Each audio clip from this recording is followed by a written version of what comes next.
Hello everyone, I am Aarti Chauhan and I welcome you all to my channel Aarti Education World. In this session, we will study a chapter and the chapter name is Footprints Without Feet. और ये जो chapter पढ़ रहे हैं footprints without feet, ये आपकी 10th class की जो बुक है फुटप्रिंट्स विदाउट फीट उसी का चैप्टर है। चैप्टर और बुक दोनों का नाम सेम ही है, तो don't be confuse. Can a man become invisible? क्या एक आदमी इनविजिबल हो सकता है? This is the story of scientist who discover how to make himself invisible. ये स्टोरी एक ऐसे वैज्ञानिक की है जो ये खोज निकालता है कि कैसे आदमी खुद को इनविजिबल मतलब जो दिखाई न दे अदृश्य कर लेता है। डज ही यूज़ और मिसयूज़ हिज डिस्कवरी? और जो अब इसने डिस्कवरी कर ली है क्या वो उसका यूज़ करता है या मिसयूज़ करता है? तो वही हम इस चैप्टर में देखेंगे। लेकिन सबसे पहले अगर आपने चैनल पर नए हैं और चैनल को अभी तक सब्सक्राइब नहीं करा है तो चैनल को सब्सक्राइब कर लीजिए and don't forget to drop your lovely comment in the comment section. चलिए स्टार्ट करते हैं चैप्टर। आप एक कॉपी पेन लेके ज़रूर बैठना, ये मेरा आपको हमेशा सजेशन रहता है सो दैट आप इसके difficult word meaning note down कर सकें। The two boys started in surprise at the fresh muddy imprints of a pair barefoot. दोनों लड़के ने बड़े ही सरप्राइज से मतलब अचंभित होकर जो फ्रेश मडी एकदम ताज़े कीचड़ के निशान, पैरों के निशान बने हुए हैं नंगे पैरों के, वो बड़े सरप्राइज से उसको उनकी जो ये टाइम है उनका शुरू हुआ। What was a barefooted man doing on the step of a house? और एक नंगे पैरों वाला आदमी घर के ऊपर क्या कर रहा है? In the middle of the London, और लंदन के बीचों बीच।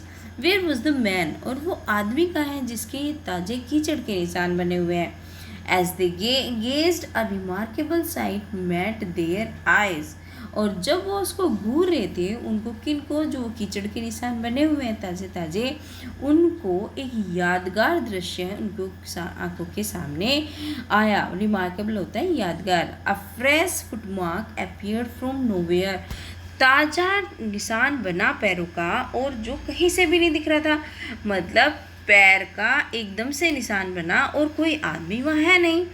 Further footprints followed. फिर उन्होंने जब आगे उन पैरों के निशानों को, उन पदचिन्हों को अनुसरण किया या आगे गए, वन आफ्टर अनदर, एक के बाद एक, descending the step and progressing down the street, कि वो जो पैरों के निशान हैं वो नीचे की तरफ जा रहे हैं और प्रोग्रेस किस दर की तरफ कर लिए, जो नीचे जो स्ट्रीट है, गली है, उसकी तरफ चले गए। The boys followed fascinated until the muddy expression became fainter and fainter and at last disappeared together. और वो उन लड़कों ने जब तक फॉलो किया, जब तक वो उससे अट्रैक्ट होते रहे, जब तक कि वो जो मडी एक्सप्रेशन है, कीचड़ के पैरों के निशान हैं, फेंटर एंड फेंटर, फेंटर होता है हल्के पड़ना, हल्के ना पड़ते गई। अगर सोचिए किसी का पैर सन जाएगा कीचड़ में, वो एक बार रखेगा, ज़्यादा कीचड़ का होगा, फिर धीरे धीरे वो साफ़ होता जाएगा और हल्का पड़ता जाएगा और फिर वो लास्ट में डिसअपियर हो गए। The explanation of the mystery was really simple enough. जो आप ये इसका एक्सप्लेनेशन देना पड़े, जो ये रहस्य है उसका बड़ा ही सिंपल है, बहुत ही सिंपल, बहुत ही साधारण है। The bewildered boys had been following a scientist. जो वे हक्के बक्के लड़के हैं, जो सरप्राइज लड़के हैं, वो एक साइंटिस्ट को फॉलो कर रहे थे जिसने अभी अभी ये खोज निकाला है how to make the human body transparent. एक ह्यूमन बॉडी को कैसे ट्रांसपेरेंट बनाया जा सकता है, मतलब उसने खोज करी है उस वैज्ञानिक ने। Griffin the scientist had carried out experiment after experiment to prove that the human body could become invisible. Griffin जो साइंटिस्ट हैं उसने एक प्रयोग के बाद दूसरा प्रयोग किया और ये प्रूव किया कि ह्यूमन बॉडी है, आदमी का शरीर कैसे इनविजिबल मतलब ऐसा हो सकता है, अदृश्य हो सकता है। Finally, he swallowed certain rare drugs and his body became as transparent as a sheet of glass. और अंत में उसने कुछ ऐसी दवाइयाँ निगल ली जिससे उसकी बॉडी इतनी ट्रांसपेरेंट हो गई जैसे कि एक ग्लास की सीट होती है। Though it also remained as solid as glass, जबकि ये इतनी सॉलिड भी थी जैसे ग्लास होता है, मतलब ग्लास की तरह ऐसा नहीं है फ्लेक्सिबल हो गई हो, सॉलिड है लेकिन बस वो दिखाई नहीं देती, इनविजिबल हो गई है। एक्चुअली क्या था जो इसने खोज की थी, अगर ये कपड़ा पहन लेता था तो वो दिखता था, लेकिन अगर वो नेक्ड हो जाता था, विदाउट क्लॉथ हो जाता था, तो वो दिखाई नहीं देता था ये साइंटिस्ट। ब्रिलियंट साइंटिस्ट दो ही वो, जबकि वो एक बहुत ही बुद्धिमान वैज्ञानिक था, Griffin was rather a lawless person, लेकिन ग्रिफिन एक कानून को ना मानने वाला इंसान था। His landlord disliked him and tried to evict him. उसकी जो मकान मालिक हैं वो उसको पसंद नहीं करते थे और try to eject him, eject होता है देखो किसी चीज़ को निकालना, बाहर निकालना, जो और उसको वो बाहर निकालना चाहते थे। In revenge Griffin set fire to the house, और बदला लेने के लिए, रिवेंज बदला, ग्रिफिन ने घर में आग लगा दी। To get away without being seen he had to remove his cloth, और जिससे कि वो देखा ना जा सके इसलिए उसने अपने कपड़ों को रिमूव कर लिया, मतलब निकाल दिया। Thus it was that he become a homeless wanderer, और इसकी वजह से वो क्या बन गया, बिना घर का इधर उधर घूमने वाला बन गया, क्योंकि अब उसको घर से निकाल दिया, उसको आग लगा दी है, उसने ये सब चीज़ें कर दी हैं, तो उसकी वजह से अब बाहर निकलने वाला बन गया, बिना घर के हो गया। विदाउट क्लॉथ, ना तो उसके पास कपड़े हैं, विदाउट मनी, ना पैसा, एंड क्वाइट इनविजिबल, और बिल्कुल कैसा, अदृश्य। Until he happened to step in some mud, और वो जब तक बिल्कुल नहीं दिखाई दे रहा था जब तक कि वो थोड़ी सी कीचड़ ना उसके पैरों में से नहीं, and left footprints as he walked, और वो जैसे चल रहा था अपने पैरों के निशान, पद चिन्ह छोड़ रहा था। He escaped easily enough from the boys who followed his footprints in London. उसने अपने आप को, एस्केप होता है बचाना, बहुत ही आसानी से बचा लिया उन लड़कों से जो लड़के उसको लंदन में फॉलो कर रहे थे। But his adventure ever by no means over, लेकिन अभी भी जो उसका एडवेंचर था ना वो अभी भी ख़त्म नहीं हुआ था। He had chosen a bad time of the year to wander about London without clothes. उसने एक ख़राब टाइम चूज़ कर लिया था लंदन में घूमने का बिना कपड़ों के, क्योंकि it was a mid winter, ये एक सर्दियों के बीच का टाइम है, मतलब पीक पे हैं सर्दियाँ। आपको पता ही है जो यूरोपियन कंट्री है उसमें कितनी सर्दी होती है। तो अब वो बोल रहे हैं कि the air was bitterly cold, और जो हवा है वो बहुत ही ज़्यादा चिलचिलाती हुई ठंडी है। And he could not do without cloth, और वो बिना कपड़ों के नहीं रह सकता। Instead of walking about the street, he decided to slip into a big London store of warmth. अब उसने इधर उधर गलियों में रहने की बजाय उसने निश्चय कर लिया कि वो एक लंदन के बड़े से स्टोर में जाएगा गर्मी लेने के लिए, वार्मथ मतलब गर्म होने के लिए, क्योंकि चिलचिलाती ठंड, इतनी ठंड पड़ती है, और उसके बाद उसके पास कपड़े नहीं हैं तो उसकी तो बर्फ़ जम जाएगी ना। तो वो बोल रहा है कि उसने डिसाइड कर लिया कि एक बड़े से लंदन के शोरूम में अपने आप को गर्म करा जाए। क्लोजिंग टाइम अराइव्ड, मतलब जो वो स्टोर है उसको बंद करने का टाइम आ गया था। As soon as the doors were shut, Griffin was able to give himself the pleasure of clothing and feeding himself without regard to expense. और वो कहते हैं कि अब उसको जैसे ही वो डोर बंद हो गए, जैसे ही डोर बंद हो गए, ग्रिफिन ने अपने आप को प्लेजर, आनंद देना शुरू कर दिया। किसका? कपड़ों का, क्योंकि अब तक वो कपड़े नहीं पहन रहा था, उसे ठंड लग रही थी, अब वो अंदर भी है, अब उसको कपड़े भी मिल गए। And feeding himself without regard of expense, और वो बिना सोचे हुए कि उसे कोई खर्चा भी करना है वो खा भी रहा था वहाँ पे। He broke open boxes and rappers, उसने वहाँ पे जो खुले हुए बॉक्स थे उनको तोड़ दिया और जो रैपर्स थे जो उसको लपेटने वाले उसको, and fitted himself out with a warm clothes, और अपने अंदर अपने को गर्म कपड़ों से ढक लिया, मतलब उसने गर्म कपड़े पहन लिए। Soon with shoes and overcoat and a wide brimmed hat, और जल्दी ही उसने क्या पहने, जूते पहने, एक ओवरकैट पहना और उसके बाद एक बड़ा सा ब्रिम्ड हैट पहना, टॉप मतलब टोपी।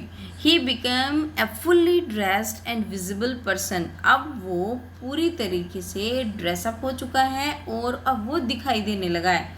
दिखाई क्योंकि कपड़े पहनेगा अपनी बॉडी पे तो कपड़े तो दिखेंगे ना, तो वो कह रहे हैं कि अब वो दिखाई देने लगा है। In the kitchen of the restaurant he found cold meat and coffee, और किचन में जो रेस्टोरेंट की किचन थी उससे वहाँ पे ठंडा मीट मिला खाने को और coffee milli.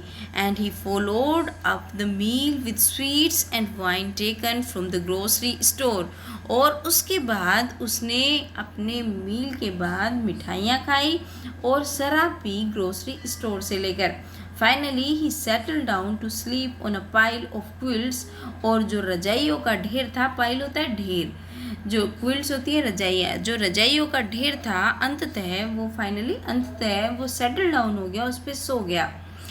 If only Griffin had managed to wake up in good time, all might have been well.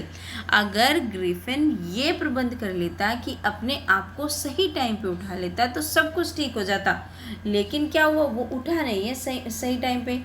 As it was, he did not wake up until the assistants were already arriving next morning. ये इसलिए था क्योंकि वो उठा ही नहीं जब तक कि असिस्टेंट नहीं आ गए, अगली सुबह जो आना शुरू नहीं हो गए।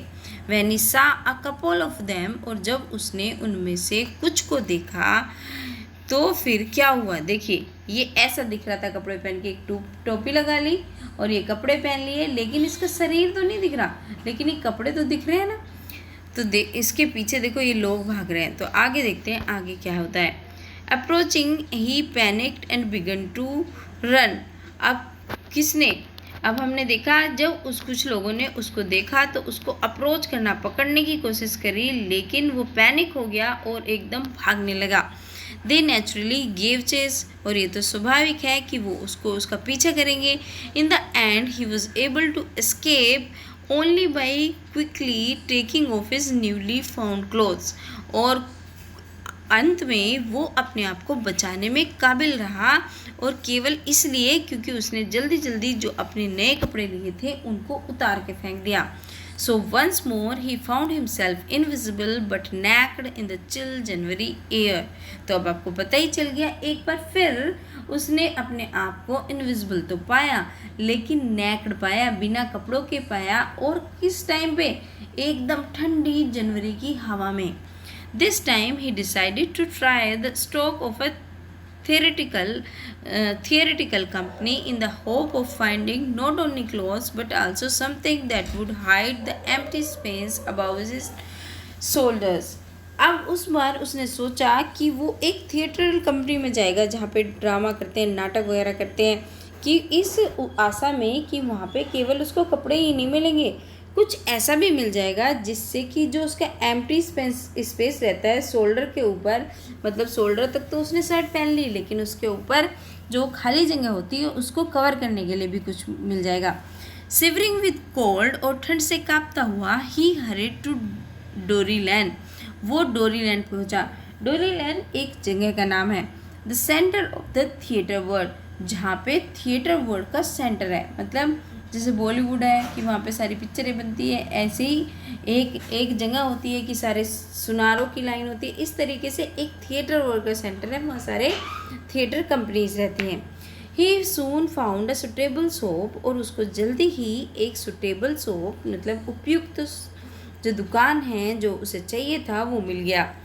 He made his way invisible upstairs and came out a little letter wearing bandages round his fair head, dark glasses, big bussy side whiskers and a rare hat। और उसने अपने आप को क्या कर लिया, उसने अपने आप जो उसका इनविजिबल था पर्सन था वो अपस्टेयर्स मतलब सीढ़ियों के ऊपर गया, और जब वो बाहर आया तो उसने क्या पहन रखी थी? बैंडेजेस मतलब पट्टियाँ। राउंड इज फोरहेड अपने माथे पर पट्टी बांध रखी थी। डार्क ग्लासेस पहन रखे थे। एक झूठी नाक लगा रखी थी और बिग बसी साइड विस्कर्स, और ये होता है जो उसके बाल उसने लगा लिए, मतलब बाल होते हैं जो क्योंकि उसके ट्रांसपेरेंट था फेस, दिखता नहीं। अब उसने उसके ऊपर जो वो ग्लास की तरह उसकी बॉडी थी उसके ऊपर क्या हुआ, नकली बाल लगा लिए, एंड अ लार्ज हेड और एक बड़ा सा टोप भी लगा लिया। To escape without being seen, जिससे इससे बचने के लिए कि वो दिखाई न दे, he callously attack the shopkeeper from behind, और उसने अब पीछे से एक दुकानदार के ऊपर अटैक कर दिया, आक्रमण कर दिया। After which he's robbed him, और जिसके बाद उसने उसको रोब होता है लूटना, लूट लिया। Of the all money he could find, of all the money, और जितना भी पैसा उसके पास मिल सकता था वो सारा उसने लूट लिया। Eager to get away from crowded London, he took a train to village of Iping, और वो ईगर था, उत्सुक था ऐसी जगह पे जाने के लिए लंदन की क्राउडेड जगह से, क्योंकि लंदन क्या है, भीड़ से भरा हुआ था। उसने एक ट्रेन ली विलेज आइपिंग के लिए, एक आइपिंग नाम का विलेज है वहाँ के लिए उसने ट्रेन ले ली कि यहाँ से इतनी भीड़ भाड़ से अलग चला जाऊँगा एक गाँव में, तो सारे कुछ ना हो उसको, वो पकड़ा ना जाए। Where he booked 2 room at the local inn, और एक जो लोकल इन थी वहाँ पे उसने जाके 2 रूम बुक कर लिए। इन होता है सराय, जो रहने की जगह होती है। The arrival of stranger eight N in winter was in case N unusual event, और एक अजनबी का आना एक सराय में, और वो भी सर्दी में, ये एक अनयूजुअल इवेंट है। मतलब यूजुअली ऐसा होता नहीं है कि इतनी सर्दी में कोई स्ट्रेंजर आए। A stranger of such uncommon appearance set all tongue weighing, और वो जो स्ट्रेंजर था वो जो मतलब जो वो साइंटिस्ट था उसने अपना क्योंकि भेष बदल रखा है, तो इतना अनकॉमन जो मतलब दूसरों की तरह नहीं है, कॉमन नहीं है, उसका जो दिखने का वो शरीर था उससे हर किसी की टंग वेगिंग, मतलब जो उसके बारे में बातें बनाते हैं। Mrs hall the landlords wife, Mrs hall कौन थी? लैंडलॉर्ड की वाइफ, जो इन है उनकी उसकी मालकिन। Made every effort to be friendly, उसने हर एक कोशिश करी क्या होने की, फ्रेंडली होने की। किसके साथ? ग्रिफिन के साथ। But Griffin had no desire to talk, लेकिन ग्रिफिन की कोई भी इच्छा नहीं थी बात करने की। एंड टोल्ड हर, और उसको बताया, my reason for coming to Iping is a desire for solitude, और मैं इसलिए आया हूँ आइपिंग में, उस विलेज में, क्योंकि मुझे अकेले रहने की इच्छा है। I do not wish to be disturb in my work, और मेरी ये इच्छा है कि मुझे किसी काम में मुझे डिस्टर्ब ना किया जाए। Besides an accident has affected my face, और इसके अलावा उसने बताया कि एक एक्सीडेंट की वजह से मेरा फेस इफेक्टेड हुआ है, मतलब मेरा फेस जो ऐसा दिख रहा है ना अजीब, वो एक एक्सीडेंट की वजह से हो गया है। Satisfied that her guest was an eccentric scientist, और इस चीज़ से संतुष्ट होकर कि उसका जो गेस्ट है एक साइंटिस्ट है, and in view of the fact, और इस फैक्ट को जानते हुए he had paid her in advance, कि उसने पहले से ही एडवांस में पे कर दिया है। Mrs. Hall was prepared to excuse his strange habits and irritable temper. Mrs Hempel prepare हो गई एक्सक्यूज़ बहाने बनाने के लिए उसका जो स्ट्रेंज होता है, विचित्र जो उसकी आदतें थी, और उसका इरिटेबल जो बहुत इरिटेट करने वाला जो टेम्पर था, उसको उन्होंने ठीक है मतलब उन्होंने एक्सेप्ट कर लिया। But the stolen money did not last long, लेकिन जो चुराया हुआ पैसा है वो हमेशा तो नहीं रहता। And presently Griffin had to admit that he had no more ready cash, और अब ग्रिफिन को ये स्वीकार करना पड़ा कि उसके पास अब कैश जो है, पैसा जो है वो अवेलेबल नहीं है, क्योंकि वो शुरू में तो दे रहा था क्योंकि चोरी करके आया था एक शॉपकीपर की, लेकिन अब कहाँ से देगा, अब उसका पैसा ख़त्म हो गया। He pretended, however, that he was expecting a check to arrive at any moment. लेकिन उसने ये बहाना बनाया, pretended होता है बहाना बनाना, कि उसका वो एक्सपेक्ट कर रहा है कि कोई चेक आएगा, कभी भी आ सकता है, एनी मोमेंट, किसी भी क्षण उसका चेक आ सकता है। मतलब उसने पेमेंट के लिए बोला कि अभी पेमेंट नहीं आया, किसी भी क्षण आ सकता है, लैंडलॉर्ड को पता होगा। चलिए आगे देखते हैं। Shortly afterwards, a curious episode occurred. बहुत जल्द उसके बाद फिर एक क्यूरियस, मतलब जो क्यूरियोसिटी बढ़ाता हो, ऐसे ही घटना घटी। क्या घटना घटी उसके बाद? Very early in the morning a clergyman and his wife were awakened by the noise in the study.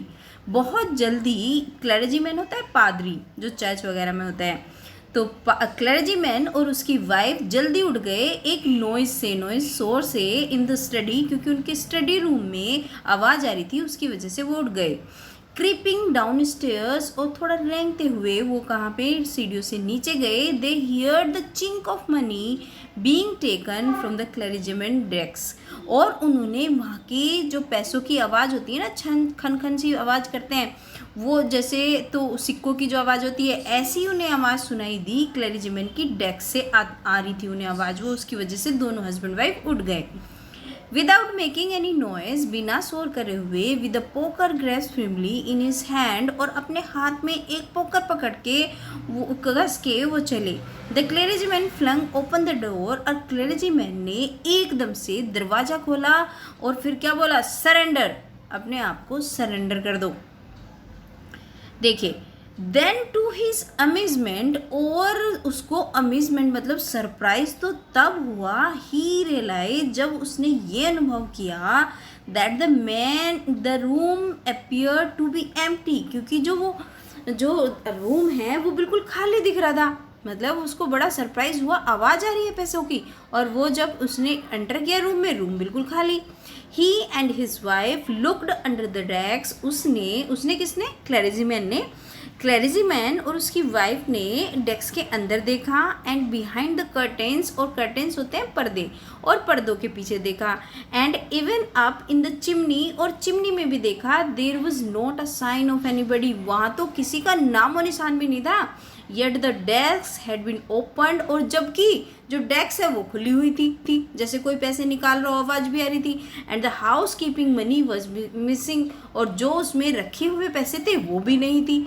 Extra ordinary affair, ये तो एक बहुत ही असाधारण बात है, बड़ी विचित्र बात है। The clergyman kept saying for the rest of the day, पूरे दिन जो क्लर्जीमैन यही कहता रहा, अरे बड़ी विचित्र बात है कि मैं आवाज़ भी आ रही है, पैसे भी निकल रहे हैं, पर कोई दिख नहीं रहा। But it was not as extraordinary as the behavior of Mrs. Hall furniture a little later that morning. पर ये उतनी एक्स्ट्रा ऑर्डिनरी नहीं है, उतनी विचित्र बात नहीं है जैसा कि मिसेस होल का बिहेवियर था, मिसेस होल के फर्नीचर का बिहेवियर था। लिटिल लेटर, थोड़ी देर बाद, उसी सुबह, मतलब जब वो घटना हुई क्लर्जीमैन और उसकी वाइफ के साथ, उसके बाद मिसेस होल के साथ फर्नीचर ने जो बिहेवियर करा वो उससे भी ज़्यादा विचित्र है। चलिए देखते हैं वो क्या बिहेवियर था। The landlord and his wife were up very early. Landlord जो मतलब मिसेस होल के हस्बैंड हैं, वो और उनकी वाइफ मिसेस होल बहुत जल्दी उठ गए, and was surprise to see the scientist door wide open, और वो बड़े आश्चर्यचकित रह गए देख के कि जो वो साइंटिस्ट जिस रूम में रहता है उसका दरवाज़ा खुला पड़ा है। Usually it was shut and locked, और साधारणतः क्या होता था, यूजुअली वो बंद रहता था, लॉक रहता था। And he was furious if anyone entered his room, और अगर कोई उसमें एंट्री कर देना उसके रूम में, स्ट्रेंजर के मतलब जो अजनबी था, कौन, वो साइंटिस्ट, तो वो क्या होता था, वो फ्यूरियस होता है, गुस्सा हो जाता था, आग बबूला हो जाता था। The opportunity seemed too good to be missed, और उन्हें वो अपॉर्चुनिटी ऐसे मिली, वो ऐसा अवसर था कि इसको मिस नहीं करना चाहिए। दे पीप्ड राउंड द डोर, उन्होंने दरवाजे के अंदर, पीप्ड क्या मतलब, पीप्ड होता है झांकना, दरवाजे के अंदर झांका। सो नोबडी, और उन्होंने देखा कोई भी नहीं है। एंड डिसाइडेड टू इन्वेस्टिगेट, और उन्होंने निश्चय कर लिया कि आज हम पता लगा कर रहेंगे। The bed clothes were cold, जो वहाँ पे जो उसके जो बेड पर कपड़े पड़े हुए थे वो ठंडे हो गए थे। Showing that scientist must have been up for some time, ये पता चल रहा था उससे कि कुछ टाइम पहले उठा है, साइंटिस्ट। ऐसा नहीं कि अभी गया है, क्योंकि ठंड गर्मी में सर्दी में अगर वो साइंटिस्ट वहाँ पे रहता तभी तो क्या कहता है, तो कपड़े थोड़े गर्म हो गए, लेकिन वो सर्दी की वजह से ठंडे पड़े हैं, तो इट मीन्स वो पहले निकल चुका है, पहले से उठ चुका है। The stranger still the clothes and bandages that he always wore were lying about the room. और जो वो कपड़े पहनता था ना, और जो बैंडेजेस जो उसने फोरहेड पे अपनी जो पट्टियाँ बांध रखी थी, वो अभी भी पड़ी हुई हैं रूम में। All of a sudden Mrs Hall heard a sniff close to her ear. और एकदम अचानक से जो मिसेस होल हैं, उन्होंने सूंघने की आवाज़ सुनी अपने कान के पास, जैसे कोई कुछ सूंघता है। अ मोमेंट लेटर, और एक क्षण के बाद, that the hat on the bed post lapped up. जो हैट पड़ा हुआ था बेड के ऊपर, वो ऊपर उठने लगा। And dressed itself into her face, और उसके फेस के आगे आ गया। Then the bedroom chair became alive. और उसके बाद क्या हुआ, जो बेडरूम में रखी हुई चेयर थी वो भी जीवित हो गई। Springing into the air it charge straight at her. और वो हवा में झूलती हुई, मतलब उसकी तरफ स्ट्रेट आ रही थी, सीधे आ रही थी। लेग्स फॉरमोस्ट, उसके मतलब जो उसकी टांगे हैं वो जो चेयर की, वो उसके बिल्कुल लेग के पास आ गई थी, उसके जो मिसेस होल के। As she and husband turn away in terror, अब वो और उसके हस्बैंड बिल्कुल डर गए। The extraordinary chair push them both out of the room. और जो वो असाधारण कुर्सी है, जो वो विचित्र कुर्सी है, उन दोनों को किसको, जो मिसेस होल और मिस्टर होल हैं, उनको रूम से धक्का दे दिया बाहर। And then appear to slam and lock the door after them. और उसके बाद उसने क्या करा, उस दरवाजे को भी लॉक कर लिया। Mrs Hall almost fell down and stairs in hysterics. Mrs Hall तो लगभग नीचे ही गिरने वाली थी स्टेयर्स पे। हिस्ट्रीज मतलब दौरे से, जो उसे बेहोशी हो जाती है, दौरा पड़ जाता है, इस तरीके से। सी वॉज कन्विंस्ड, और अब वो बिल्कुल कन्विंस हो चुकी थी, उन्हें बिल्कुल विश्वास हो चुका था that the room was haunted by spirits, कि ये रूम हॉन्टेड होता है जहाँ पे मतलब रात को स्पिरिट होती हैं, जो भूत प्रेत होते हैं, कि यहाँ पे रात को भूत प्रेत आते हैं। And that the stranger had somehow cause this to enter into her furniture. और उसका मानना ये था कि ये जो अजनबी है ना, वो ही इसका कारण है, किसी न किसी तरीके से उसने उस जो इन भूत प्रेतों को, मतलब इन आत्माओं को मेरे फर्नीचर में घुसा दिया है। अब वो आगे बोलती है, my poor mother use to sit in that chair she moaned. अब वो विलाप कर रही है, क्या बोल रही है, वो बोल रही है कि मेरी बेचारी माँ इस चेयर पर बैठा करती थी।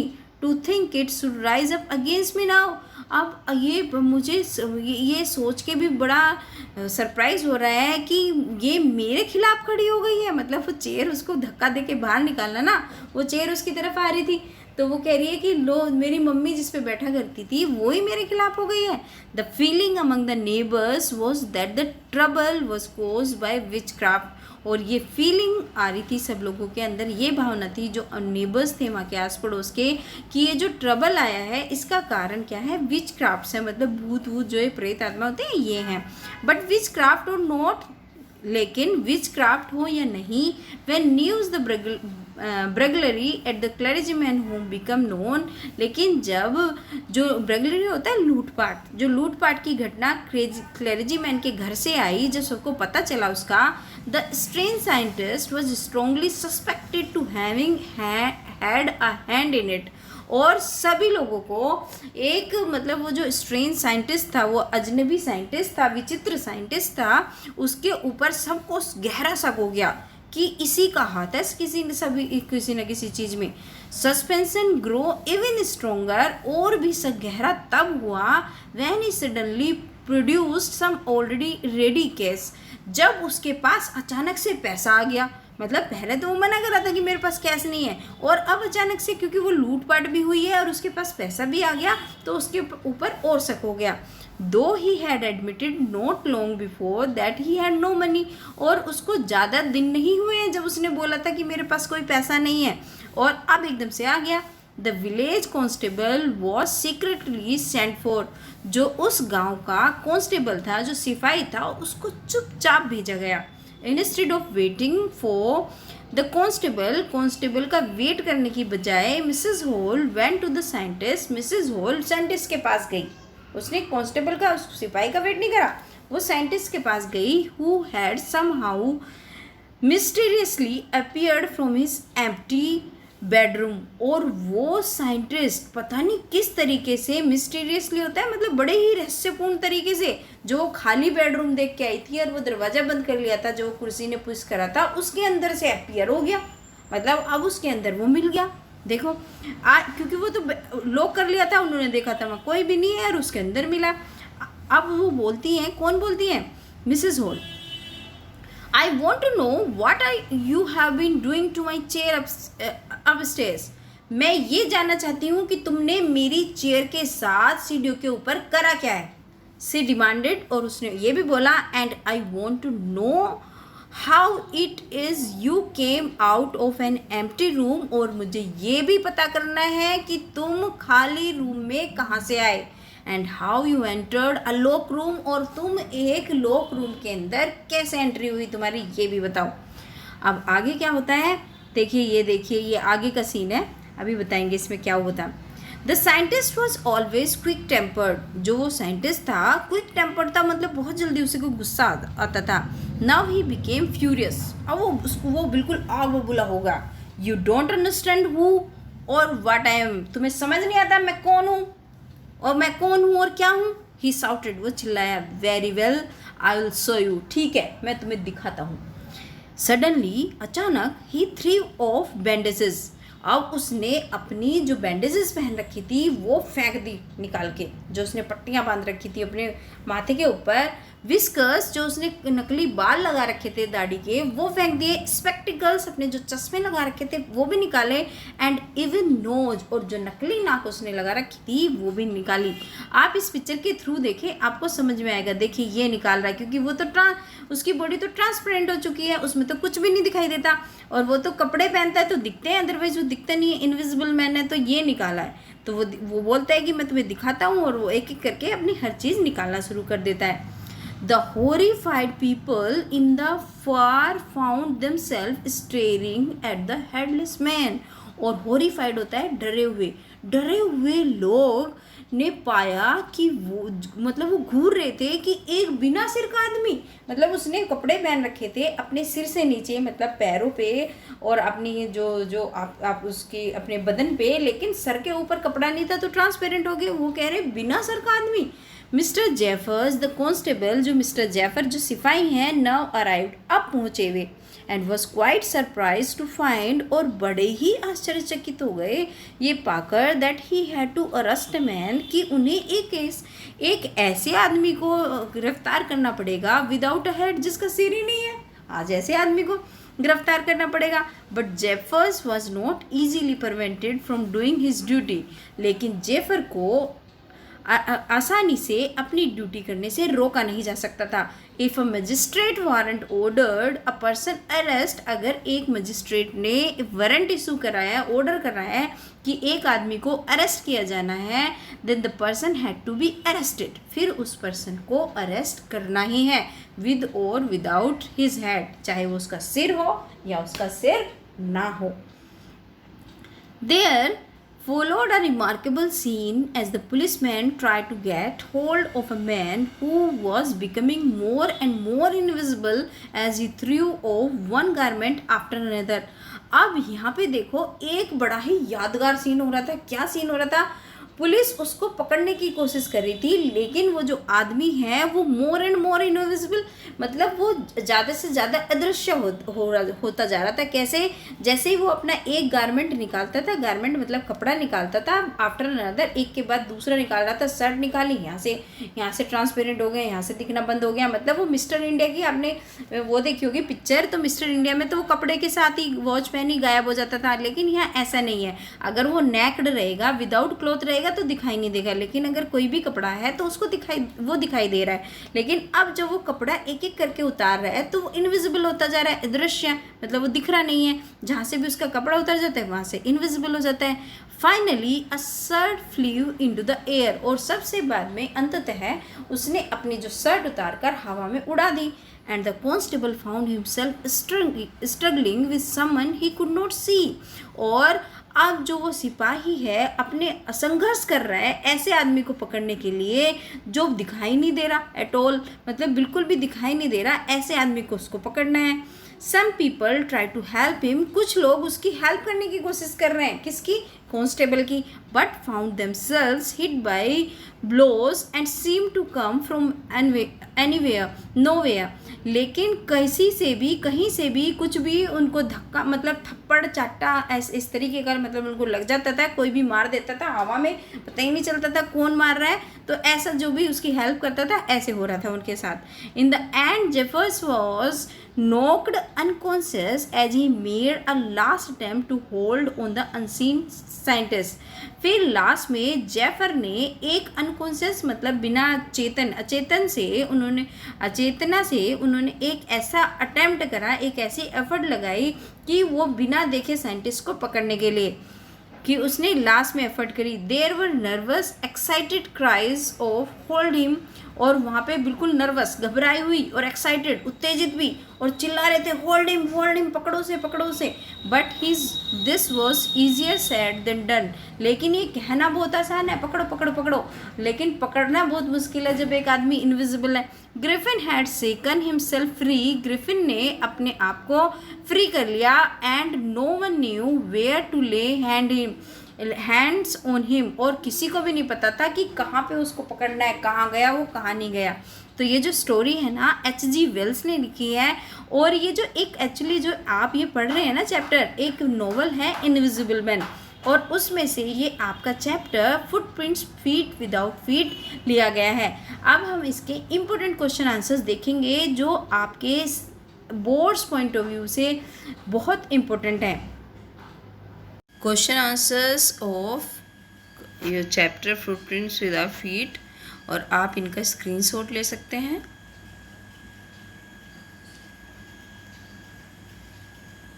अगर चैनल को अभी तक आपने सब्सक्राइब नहीं करा है तो सब्सक्राइब कर दीजिए. वीडियो को लाइक करना और उस पर अपने प्रीशियस कमेंट डालना बिल्कुल भी ना भूलें. Thank you.